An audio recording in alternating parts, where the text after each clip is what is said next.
Hello everyone, this is SV Singh and I welcome you on my YouTube channel English Exposure SV Singh. Dear students, today we are going to continue competitive grammar series. Last topic that we had completed, it is subject verb agreement, and today we are going to start very important topic. आज काफ़ी important topic start हो रहा है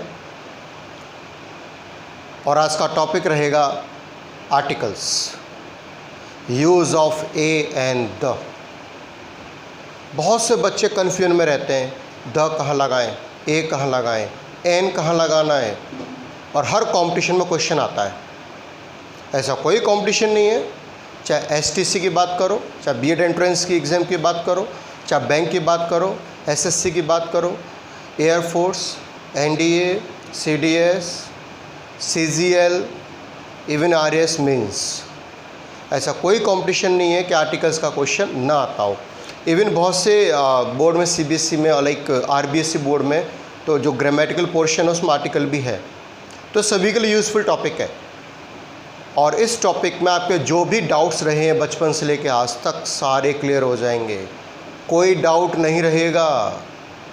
कहते हैं ना, if SV Singh is here no need to fear. यह चलिए स्टार्ट करें. नोटबुक ले लीजिएगा, पेन ले लीजिएगा और क्लास की तरफ फील करना, सीरियस पढ़ना. ठीक है. We are going to start articles. Have we go. Heading please. Articles. ए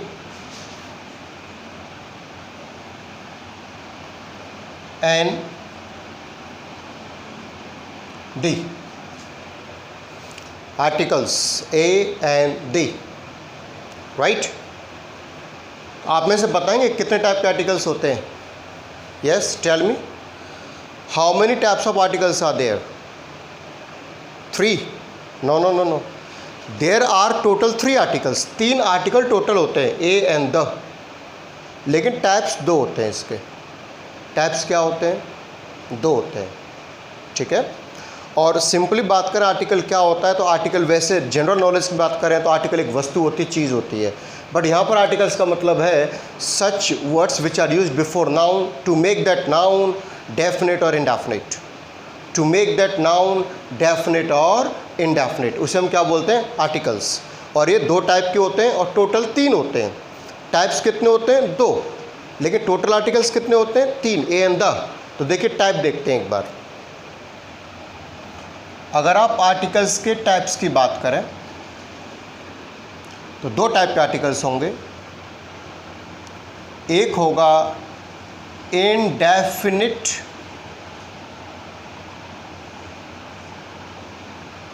और दूसरा होगा डेफिनिट. इनडेफिनिट और definite. Look at here. Indefinite में आते हैं ए और एन, और डेफिनेट में आते हैं दी. राइट. कहा जाता है कि ए और एन का जो ओरिजिन है, इनकी जो उत्पत्ति है, वो वन से हुई है. किससे हुई है? वन से. कैसे? जैसे मान लीजिए ए बॉय, इसे ऐसे भी लिख सकते हैं, वन बॉय. दोनों करेक्ट है. तो ए और एन का जो ओरिजिन है, उत्पत्ति किससे है? वन से. एन ऑरेंज, तुम क्या लिख सकते हैं? One orange. राइट. और ए और एन की हिंदी होती है एक. हिंदी होती है एक. चलिए द के बारे में बात करते हैं. द की उत्पत्ति कहाँ से है? बोलिए. द की उत्पत्ति मानी जाती है दैट से. वैसे आप थोड़ा रिसर्च करेंगे, डेप्थ में पढ़ेंगे द को, तो इसकी उत्पत्ति 4 से हुई है. एक बार देखते चले. दिस, दैट, दीज, दोज, इन चारों से इसकी उत्पत्ति मानी जाती है.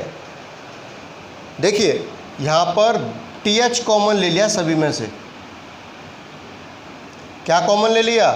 TH, और क्या बना दिया? द। क्या बना दिया? द। बट जनरली एक हम वर्ड की बात करें तो वो दैट से मानी जाती है। किससे मानी जाती है? दैट से।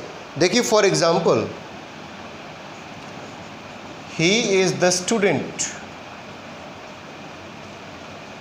he is the student who has come first in his class, right?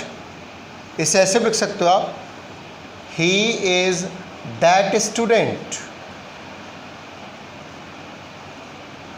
who has come first in his class। दोनों ही करेक्ट हैं, दोनों ही करेक्ट हैं। ही is the student who has come first in his class, वो वही लड़का है, वो वही विद्यार्थी है जो अपनी क्लास में फर्स्ट आ चुका है। और ही इज़ दैट स्टूडेंट, वह वही विद्यार्थी है जो अपनी क्लास में फर्स्ट आ चुका है। So he is the student, he is that student. This is the pen which was lost. I repeat, this is the pen which was lost. यह वही पेन है जो खो गया था। And this is that pen which was lost. यह वही पेन है जो खो गया था। Same thing, right? Same thing. चलिए, द की हिंदी क्या होती है ये आपको पता चल गया कि द का जो ओरिजिन है वो दैट से है। तो द की हिंदी क्या होती है? जैसे ए और एन की हिंदी होती है एक, वैसे द की हिंदी क्या है? सोचो, द एक वर्ड है, इसकी हिंदी क्या एसेंस क्या निकलता है इसका? कम ऑन, नहीं पता? चलिए, द का जो सेंस निकाला जाता है वो निकाला जाता है वो या वही, वो या वही।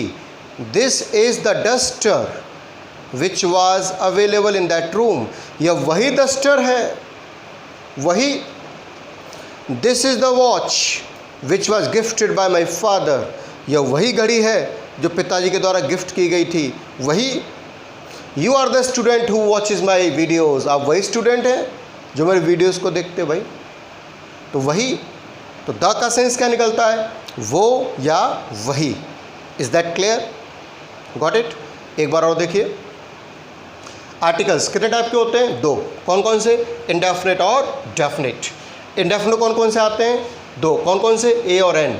ए और एन का ओरिजिन कहाँ से, उत्पत्ति कहाँ से है? वन से। और हिंदी क्या होती है? एक। डेफिनेट में क्या आता है? द। डेफिनेट में क्या आता है? द। और द का ओरिजिन किससे है? दैट से। हिंदी क्या निकलती है? वो या वही। क्या निकलती है? वो या वही। इतना क्लियर? श्योर? अब ये जानना ज़रूरी है कि ए और एन को इंडेफिनेट आर्टिकल क्यों कहते हैं और द को डेफिनेट आर्टिकल क्यों कहते हैं। क्योंकि हमें इंग्लिश को रटना नहीं है, हमें इंग्लिश को समझना है। और समझने के लिए क्या चाहिए? क्यों। दिमाग को घूमना चाहिए। क्यों ए और एन आर्टिकल इंडेफिनिट क्यों हैं? द आर्टिकल डेफिनिट क्यों है? क्यों बहुत ज़रूरी स्टूडेंट्स। इस क्यों ने एल्बर्ट आइंस्टीन को साइंटिस्ट बना दिया था। जी हाँ, एक बार की बात होती है जब वो एल्बर्ट आइंस्टीन 9th क्लास में थे तो उनके टीचर ने सभी क्लास को एक होमवर्क दिया कि भाई आपको होमवर्क क्या करके लाना है? होमवर्क करके लाना है ये बहुत सारे वॉर्स हैं, युद्ध, और ये इनकी डेट है। ये वॉर इस डेट को हुआ, फलाना वॉर उस डेट को हुआ। ऐसे कम से कम 25-30 वॉर और 25-30 डेट दे दी उन्हें कि सभी बच्चे याद करके लाएंगे। मैं पूछूंगा कल कि कौन सा युद्ध कब हुआ। नेक्स्ट डे टीचर आते हैं, बच्चे आते हैं और टीचर एक एक कर पूछते हैं, यस यू टेल मी, ये वॉर कब हुआ? बच्चा रिप्लाई करता है तब हुआ। उससे पूछा ये वॉर कब हुआ? ये वॉर तब हुआ। एल्बर्ट आइंस्टीन से पूछा ये वॉर कब हुआ? एल्बर्ट आइंस्टीन शांत, नो आंसर। उन्होंने कहा बेटा चलो कल याद करके लाना आप, ठीक है। अगले दिन फिर टीचर आए और एल्बर्ट आइंस्टीन को खड़ा किया, बेटे खड़े हो जाओ, यस बताओ वो वॉर कब हुआ? No idea. आंसर नहीं था उनके पास, याद ही नहीं किया उन्होंने। तो टीचर ने बहुत प्यार से पूछा, आइंस्टीन बेटा बताओ आप याद क्यों नहीं कर रहे हो, क्या कारण है? तो उस 9th क्लास के बच्चे ने क्या आंसर दिया, ध्यान से सुनिएगा। उसने कहा सर ये युद्ध कब हुए इससे कोई फ़र्क नहीं पड़ता है, क्योंकि हो गए तो हो गए, जितने मरने थे मर गए। मैं तो 2 दिन से ये सोच रहा था ये युद्ध हुए क्यों हुए ये युद्ध, ताकि भविष्य में युद्ध न हो। कब हुए इससे कोई फ़ायदा नहीं है, हमें सोचने की ज़रूरत है क्यों हुए, ताकि फ्यूचर में कोई भी वॉर न हो। So that was the thinking of a great scientist. ये क्यों स्टूडेंट्स आपके दिमाग में भी घूमना चाहिए, क्यों ऐसा है, क्यों वैसा है, क्यों से लॉजिकल पावर बढ़ती है। Is that clear? तो हम जानेंगे ए और आर्टिकल इंडेफिनिट क्यों है और द आर्टिकल डेफिनिट क्यों है।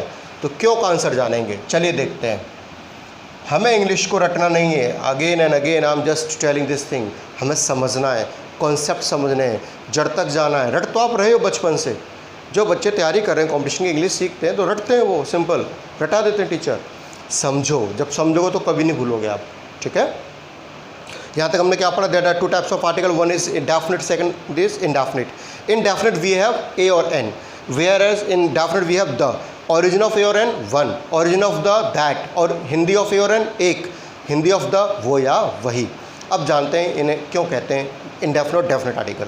देखिए, he is a boy, he is a boy, वह एक लड़का है, मुझे नहीं पता कौन है। अगर आपको पता ही हो रमेश और सीधा बोलोगे ही इज़ रमेश, लेकिन आपको पता ही नहीं वो कौन है, ही इज़ अ बॉय कह दिया, वो एक लड़का है, इंडेफिनिट है। ये जो नाउन है यहाँ पर, ये नाउन कैसा है, इंडेफिनिट नाउन है, अनिश्चित है। इंडेफिनिट का मतलब होता है अनिश्चित, जिसके बारे में पता ना हो, और डेफिनिट का मतलब होता है निश्चित, जिसके बारे में पता हो। समझ में आ रहा है? इंडेफिनिट का मतलब क्या होता है, अनिश्चित, पता ही नहीं है हमें, और डेफिनेट निश्चित, हमें पता है। तो एक सेंटेंस आया, ही इज़ अ बॉय, वह एक लड़का है। भाई मुझे नहीं पता कौन है, वो एक लड़का है। तो ध्यान दीजिए, ये जो नाउन है ये खुद इंडेफिनिट है, अनिश्चित है, और इसके बाद आने वाला आर्टिकल, इससे पहले आने वाला आर्टिकल भी क्या रहेगा, इंडेफिनिट होगा। कहने का मतलब है इंडेफिनिट आर्टिकल इंडेफिनिट नाउन से पहले आता है। ए और एन का यूज़ इंडेफिनिट नाउन से पहले होता है, इसीलिए इसे बोलते हैं indefinite article. You got it? A और एन को इंडेफिनिट आर्टिकल क्यों कहा जाता है? क्योंकि इसका यूज़ इंडेफिनिट नाउन से पहले होता है, और इसलिए क्या बोलते हैं इंडेफिनिट आर्टिकल। जबकि द देखिए, the Taj, I saw the Taj, तो ये ताज है, निश्चित है, ये आगरा वाला ही है, क्या दिल्ली वाला, बम्बई वाला है? लंदन वाला ताज है, ये एक ही तो है, निश्चित है ये। तो द के बाद आने वाला नाउन कैसा होता है, डेफिनेट होता है, इसलिए आर्टिकल द क्या कहलाएगा, डेफिनेट आर्टिकल कहलाएगा। ए और एन के बाद आने वाला नाउन इंडेफिनेट होता है, इसीलिए क्या कहलाएगा, वो इंडेफिनेट आर्टिकल कहलाएगा। सिंपल सी कहानी है।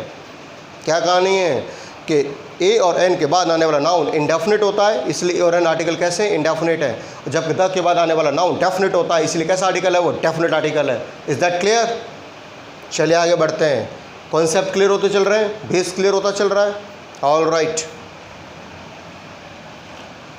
एक कॉन्सेप्ट और जानिए।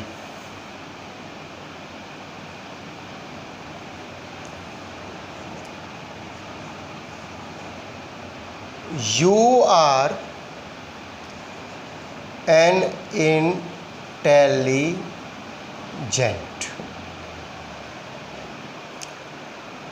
ये करेक्ट है इनकरेक्ट है? You are an intelligent, बोलिए। ये इनकरेक्ट है, क्या है ये, इनकरेक्ट है। करेक्ट कैसे होगा? You are an intelligent boy या स्टूडेंट, ये करेक्ट है, ये करेक्ट है। ध्यान से समझना कॉन्सेप्ट। देखिए, जो इंटेलिजेंट है ना, ये एडजेक्टिव है, विशेषण है ये, और विशेषण से पहले आर्टिकल का यूज़ नहीं होता है। यहाँ पर ये जो बॉय है ये नाउन है, इसके लिए एडजेक्टिव यूज़ किया गया है इंटेलिजेंट, और उस बॉय के लिए हमने क्या यूज़ किया, एक। ये नाउन के लिए आ रहा है आर्टिकल, किसके लिए आ रहा है, नाउन के लिए, तो यहाँ ये करेक्ट है, यहाँ ये करेक्ट है। तो निचोड़ क्या है, कंक्लूजन क्या है, कंक्लूजन डियर स्टूडेंट्स ये है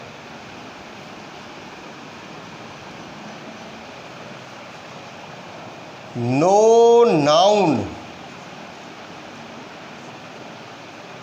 नो आर्टिकल,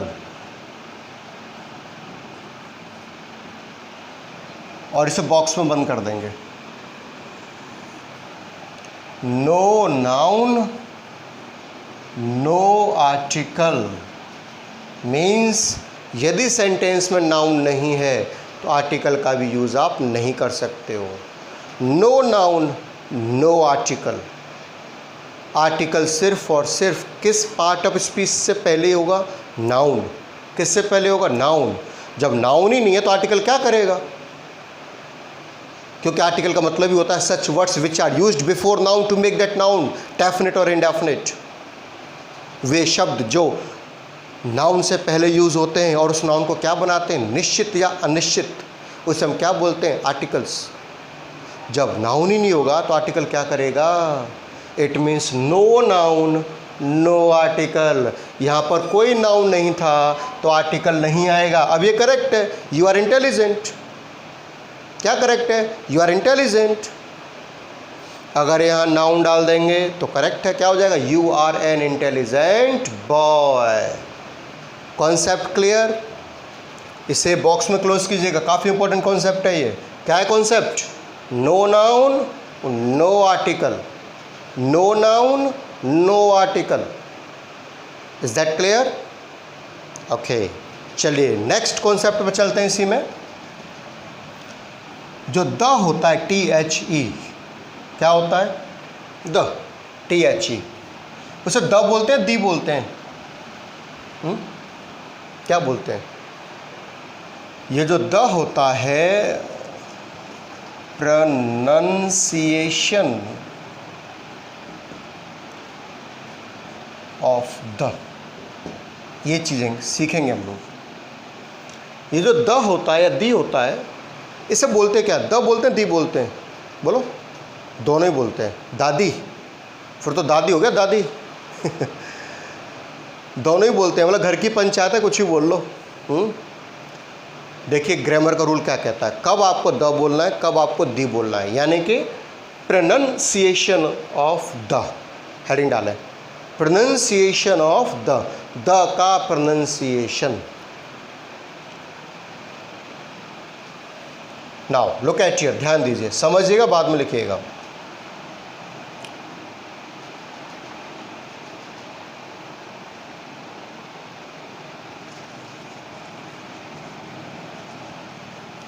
यदि द से पहले, किससे पहले, द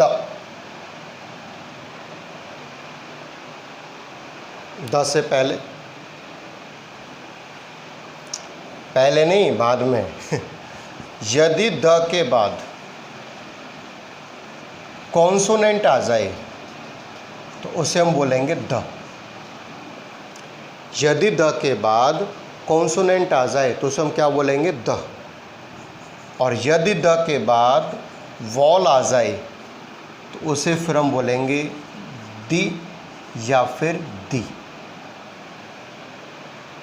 ध्यान से समझना, जैसे मैंने कहा द ताज, तो द के बाद देखिए क्या लेटर आ रहा है, टी आ रहा है, और टी क्या होता है, कॉन्सोनेंट होता है, इसीलिए क्या बोलेंगे यहाँ पर इसे हम द ताज। क्या बोलेंगे, द ताज, ना कि दी ताज। क्या बोलेंगे, द ताज। लेकिन जैसे द के बाद आ जाएगा वॉल, दी एटलांटिक ओशियन, क्या लिखा, दी एटलांटिक ओशियन, तो यहाँ पर देखिए द के बाद आ रहा है ए, और ए क्या होता है? वॉल। इसलिए क्या बन गया? दी एटलांटिक ओशियन। ये द एटलांटिक ओशियन नहीं बोलेंगे अब। तो सिंपल सा फॉर्मूला है, यदि THE के बाद कॉन्सोनेंट आ रहा हो तो हम क्या बोलते हैं? द। यदि THE के बाद वॉल आ रहा हो तो हम बोलते हैं दी। ये डिपेंड करता है आप कितना स्ट्रेस डालना चाहते हो, दी और दी दोनों करेक्ट है, स्ट्रेस पे डिपेंड करेगा ये, ठीक है। तो ये क्लियर हो गया। यदि द के बाद आएगा कॉन्सोनेंट तो क्या बोलोगे आप? द। और द के बाद आएगा वॉल तो क्या बोलेंगे? दी। Got it? तो यहाँ तक आपका बेसिक क्लियर हुआ है द का, ठीक है। और इससे पहले हमने आर्टिकल का बेसिक क्लियर किया है। हमने अब तक जो पढ़ा वो ये पढ़ा, दो टाइप के आर्टिकल्स होते हैं, एक होता है इंडेफिनिट, दूसरा होता है डेफिनिट। इंडेफिनिट में ए और एन होता है, डेफिनिट में द होता है। ए और एन इसलिए इंडेफिनिट आर्टिकल होते हैं क्योंकि इनके बाद आने वाला नाउन खुद इंडेफिनिट होता है। द इसलिए डेफिनिट आर्टिकल होता है क्योंकि इसके बाद आने वाला नाउन खुद डेफिनिट होता है। ए और एन की उत्पत्ति मानी जाती है वन से, द की उत्पत्ति मानी जाती है दैट से। ए और एन की हिंदी होती है एक, द की हिंदी होती है वो या वही। फिर उसके बाद देखा हमने द का प्रोनाउंसिएशन क्या है। THE के बाद कॉन्सोनेंट आएगा तो द बोलेंगे, और THE के बाद वोवेल आएगा तो दी बोलेंगे। कोई इशू, कोई problem? No problem, that's the biggest problem, you don't have any problem. खैर, ये नीम डल चुकी आर्टिकल की। आर्टिकल क्या होते हैं, क्यों होते हैं, कितने टाइप के होते हैं, प्रोनाउंसिएशन क्या होता है, इनकी उत्पत्ति कहाँ से हुई है, ये सब क्लियर हो चुका है। Is that clear? अब आने वाले पॉइंट से एग्ज़ाम में क्वेश्चन आते हैं। अब जो पॉइंट्स आएंगे, जो फैक्ट्स आएंगे, सब एग्ज़ाम में आता है, खूब आता है, तेज दनादन आता है। रेडी हो जाइए। तो हेडिंग डालिए, स्टार लगाइए, हेडिंग डालिए, लिखिए यूज़ ऑफ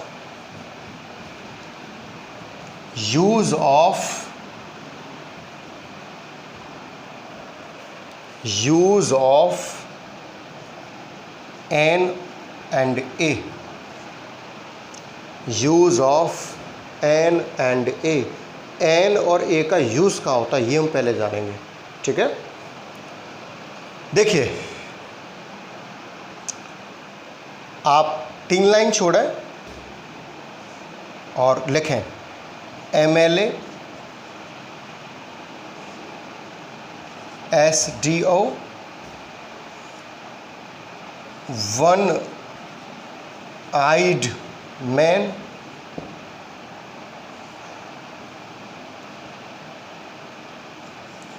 ईयर,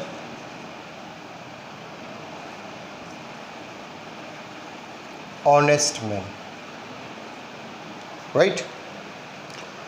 तो बेसिकली बचपन से क्या सिखाया जाता है हमें कि अगर वॉल हो AIOU से स्टार्ट हो वर्ड्स तो एन लगा दीजिएगा, बाकी हर जगह ए लगा देना। या फिर ये सिखाया था अगर वॉल साउंड्स हो तो एन लगाना, बाकी ए लगाना। लेकिन हम बहुत कन्फ्यूजन में रहते हैं, हमें ये नहीं पता क्या करना है क्या नहीं करना है, ठीक है। आप क्या करते हो, चलो मान लीजिए कि MLA से पहले आपको क्या लगाना है। आपने देखा एम आ रहा है, कॉन्सोनेंट आ रहा है, ए लगा दो, और ये गलत हो गया, गलत है। आपने देखा SDO से पहले क्या लगाना है, SDO एस आ रहा है, ए लगा दो, फिर गलत हो गया। फिर आपने देखा वन आइड मैन ओ आ रहा है, एन लगा दो, फिर गलत हो गया। आपने वाई देखा, ईयर आ रहा है, एन लगा दो, गलत हो गया। ऑनेस्ट एच देखा आपने, ए लगा दिया, फिर गलत हो गया। सब गलत हो गए, एग्जाम में गलत ज़्यादा होते हैं। तो जो कन्फ्यूजिंग वाला फॉर्मूला है वॉल्स और कॉन्सोनेंट वाला, उसे तो साइड में रख दो, अब तक कन्फ्यूजन में हो, हमेशा रहोगे। मैं आपको एक अलग फॉर्मूला देता हूँ, एकदम क्रिस्टल क्लियर फॉर्मूला, और आपका कभी गलत नहीं होगा, कभी भी गलत नहीं होगा। चैलेंज है, किसी भी एग्ज़ाम में आप बैठ जाना, आपको आज क्लियर पता चल जाएगा कि ए कहाँ आता और एन कहाँ आता है, ठीक है। तो सीखें एक बार, फोकस करते चलना, समझते चलना। इसके लिए हम हिंदी का कॉन्सेप्ट जानेंगे। किसका? हिंदी का। देखिए, अगर किसी भी शब्द की ध्वनि आ से लेकर अंग तक के किसी भी अक्षर से निकलेगी तो हम एन लगाएंगे। अगर किसी भी शब्द की ध्वनि का से लेकर ज्ञा तक के अक्षर से निकलेगी तो हम ए लगाएंगे। तो हम ए लगाएंगे। अब ये क्या ड्रामा है, थोड़ा समझेंगे इसे हम। देखिए ड्रामा क्या है, हमें साउंड चेक करनी है हिंदी में। क्या चेक करनी है? साउंड। और देखो साउंड कैसे चेक करनी है वह भी देखते हैं। साउंड चेक करनी है, चलिए चेक करते हैं साउंड। इस फॉर्मूले को कैसे यूज़ करना है एक बार देखिए। ये फॉर्मूला कहता है आ से लेकर अंग तक की कोई भी साउंड निकलेगी तो एन लगाएंगे, और का से लेकर ज्ञा तक की कोई साउंड निकले तो ए लगाएंगे। और देखिए एम एल ए की हिंदी में साउंड देखो, M L A, M M M, पहली साउंड ए की आ रही है, तो ए ऊपर वाले में आएगा नीचे वाले में आएगा? बोलो ऊपर वाले में, इसलिए क्या लगाएंगे? एन एम एल ए, और ये करेक्ट हो जाएगा। एन एम एल ए क्या हो गया? करेक्ट हो गया। एस डी ओ की साउंड देखो, एस डी ओ की हिंदी में साउंड देखो, ए आ रहा है पहला अक्षर, फिर क्या लगा दोगे? एन लगा दोगे। अब देखो one eyed man, one eyed man की हिंदी में साउंड लिख के देखो, वन, तो वह आ रहा है, वह ऊपर वाले में आएगा नीचे वाले में आएगा? नीचे वाले में, इसीलिए क्या लगाओगे? ए, वन आइड मैन, करेक्ट हो गया। ईयर, ईयर इसे बोलते हैं ईयर। जो कान वाला होता है उसे बोलते हैं ईयर, वहाँ आता है एन, ईयर क्या आता है? वह एन आता है। लेकिन जो वर्ष वाला होता है वहाँ आता है ए, तो यहाँ पर क्या आएगा? ए। ऑनेस्ट मैन, इसे हॉनेस्ट नहीं बोलते, क्या बोलते हैं? Honest man. आ से स्टार्ट हो रही है साउंड, तो यहाँ पे क्या आएगा? एन आ जाएगा। सिंपल सा फॉर्मूला है। अगर किसी भी शब्द की ध्वनि आ से लेकर अंग तक से स्टार्ट हो तो एन लगाना है, अगर वो साउंड का से लेकर ज्ञा से स्टार्ट हो तो ए लगाना है। Is that clear? Sure.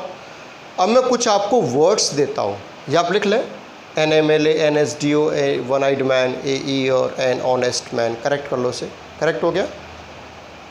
Yes.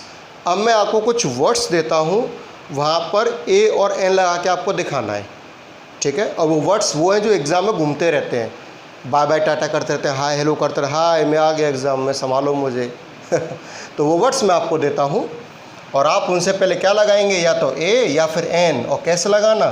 यदि किसी वर्ड की साउंड आ से लेकर अंग तक से स्टार्ट हो तो आप एन लगाइएगा, और यदि वो साउंड का से लेकर ज्ञा तक स्टार्ट हो तो आप ए लगाना, ठीक है? चलिए लिखते चलो वर्ड्स, लिखो। आर्मी मैन, लिखते चलो। University, MP, MA, NDA officer, RAS, IAS, EWE, EAR, one legged,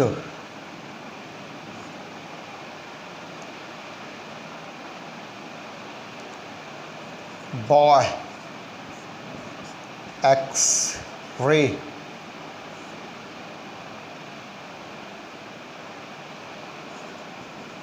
umbrella,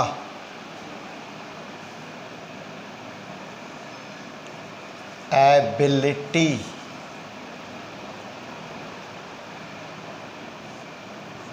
our, honour,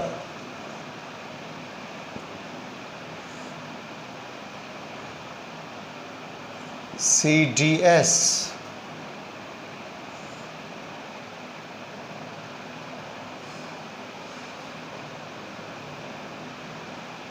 और एग्ज़ाम में घूमता रहता है क्लर्क,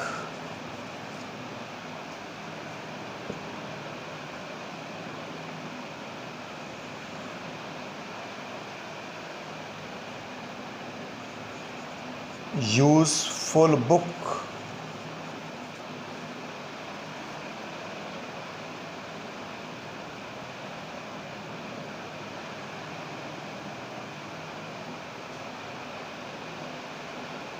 और घूमता रहता है इसके अलावा HEIR। चलो फटाफट लगाइए ए और एन, क्विक। 1 मिनट का टाइम है, टाइम स्टार्ट्स, फास्ट, फटाफट लगाओ। चले ध्यान दीजिए, चेक कीजिए कितने सही आपके कितने गलत हैं। देखो आर्मी मैन साउंड किससे स्टार्ट है? आर्मी। ऊपर वाले में जाएगा नीचे वाले में जाएगा? ऊपर वाले में जाएगा, तो क्या लगाओगे? एन आर्मी मैन, करेक्ट हो गया। ये बहुत इंपॉर्टेंट है। यूनिवर्सिटी य से स्टार्ट है, यूनिवर्सिटी य से स्टार्ट है, य एग्जाम में बहुत आता है ये। या ऊपर वाले में आएगा नीचे वाले में आएगा? नीचे वाले में आएगा। ए लगाओगे, एन लगाओगे, ए लगाओगे। ए यूनिवर्सिटी प्लेयर, ए यूनिवर्सिटी स्टूडेंट। एमपी की साउंड लिख के देखो, ए से स्टार्ट है तो क्या लगाओगे? An M P.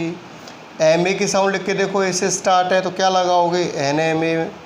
N D A से स्टार्ट है, क्या लगाओगे? एन। आर ए एस आ से स्टार्ट है, क्या लगाओगे? एन। आई ए एस आ से स्टार्ट है, आई ए एस आ, क्या लगाओगे? एन।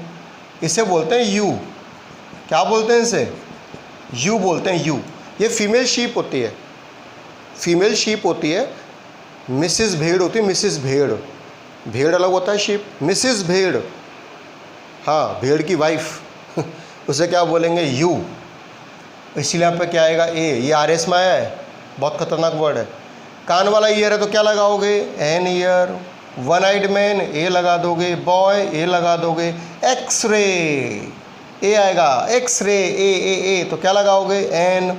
अम्ब्रेला आ से स्टार्ट है, क्या लगाओगे? ए। एबिलिटी, क्या लगाओगे? एन। आवर, क्या लगाओगे? एन। ऑनर, क्या लगाओगे? एन। सीडीएस, ए। क्लर्क, ए। यूजफुल, ए। और इसे बोलते हैं एयर। ध्यान दें सभी, क्या बोलते हैं इसे? एयर। एयर होता है उत्तराधिकारी। The Lord Ram was an air of Ayodhya. भगवान श्री राम अयोध्या के उत्तराधिकारी थे। राजा के बाद बनने वाला राजा होता है, उसे क्या बोलते हैं? Heir, HEIR। इसलिए क्या लगाएंगे? An heir. ये वो सभी एग्जाम्पल्स हैं जो एग्ज़ाम में आते रहते हैं, तो ध्यान रखना। यदि किसी वर्ड की साउंड आ से लेकर अंग से स्टार्ट होगी तो एन लगाओगे, का से लेकर ज्ञा तक होगी तो ए लगाओगे। बाकी सब भूल जाओ, वॉवेल, कॉन्सोनेंट सब भूल जाओ, कन्फ्यूजन से दूर रहो। इस फॉर्मूले से आप करके देखना, एक भी गलत नहीं होगा, एक भी गलत नहीं होगा, ध्यान रखना। You got it? Okay, that's enough for today. Let me summarise the class. आप ध्यान से सुनते चलिएगा, ठीक है? हमने स्टार्ट किए आर्टिकल्स। आर्टिकल्स वे शब्द होते हैं जो नाउन से पहले लगते हैं और उस नाउन को डेफिनेट बना देते हैं या इनडेफिनेट बनाते हैं, right? There are 2 types of articles. एक होता है इनडेफिनेट, दूसरा होता है डेफिनेट। इनडेफिनेट में आते हैं ए और एन। उत्पत्ति मानी जाती है ए और एन की वन से, हिंदी होती है एक। डेफिनेट में आता है दी, उत्पत्ति होती है दैट से, हिंदी मानी जाती है वो या वही, ठीक है? ए और एन को इंडेफिनिट आर्टिकल इसलिए कहा जाता है क्योंकि इनके बाद आने वाला नाउन इंडेफिनिट होता है, जबकि द को डेफिनेट आर्टिकल इसलिए कहा जाता है क्योंकि इसके बाद आने वाला नाउन डेफिनेट होता है। THE के बाद अगर कॉन्सोनेंट आएगा तो द कहलाएगा, और THE के बाद अगर वॉवल आएगा तो दी कहलाएगा। फिर हमने सीखा यूज़ ऑफ ए और एन। ए और एन में हमने देखा कि आ से लेकर अंग तक के साउंड के लिए एन लगाना है और का से लेकर ज्ञा तक के साउंड के लिए ए लगाना है। नेक्स्ट एपिसोड में हम लोग कुछ एक्सेप्शंस करेंगे। ए कहाँ आता है? फिक्स चीज़ें, tell a lie, I have a headache, I had a talk, ये भी एग्ज़ाम में बहुत आता है। तो पहले हम ये सीखेंगे ए और एन कहाँ आते हैं, उसके बाद स्टूडेंट्स ये भी सीखेंगे ए और एन कहाँ नहीं आते हैं। Omission of articles, zero article, no article भी सीखना है। तो जितना ये ज़रूरी है कि आर्टिकल कहाँ कहाँ आता है, उतना ही ज़रूरी आपको ये पता होना चाहिए कि आर्टिकल कहाँ कहाँ नहीं आता है। So dear students, enjoy my classes, enjoy my YouTube channel. So अधिक से अधिक वीडियोस को शेयर करो, चैनल्स को सब्सक्राइब कराओ, लाइक बटन दबाओ, अच्छे अच्छे कमेंट्स भेजो ताकि मैं मोटिवेटेड रहूं और बढ़िया बढ़िया वीडियो आपके सामने बनाता रहूं। Is that clear? So see you again in next episode, same time, same place, with a great enthusiasm. Till then, take care. Bye-bye.